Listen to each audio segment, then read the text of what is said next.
Salom o'rtoqlar, bugun sizlar bilan biz grafik ko'rinishlari haqida gaplashamiz. Ko'rishingiz mumkin, bu yerda bizda hozir yapon sham ko'rinishida turibdi. Bu yerda ikki xil shamimiz bor. Bitta yashil shamlarimiz narx ko'tarilganda hosil bo'ladi.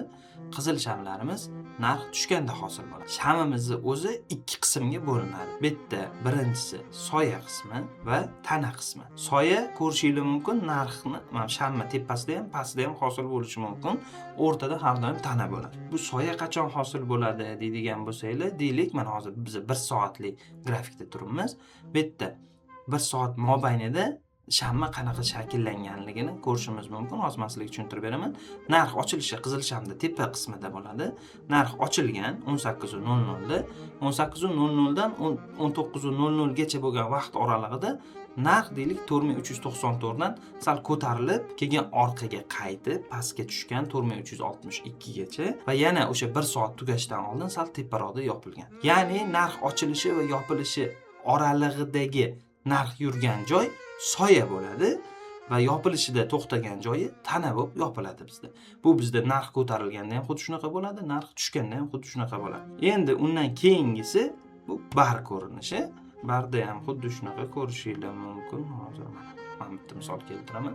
Deylik, mana bitta narx ko'tarilgan shamimiz, barni chap tomonidagi chiziqchamiz bizga narx ochilish joyini ko'rsatadi va o'ng tomondagi chiziqchamiz barni yopilish vaqtini ko'rsatadi. Undan tashqari mana tepadagi kichkina fitil, mana soyacha va pastdagi soyacha shu vaqt oralig'ida narxni chiqib tushib yana orqaga qaytgan joyini ko'rsatadi. Mana bitta ko'rishingiz mumkin, fitil kattaroq.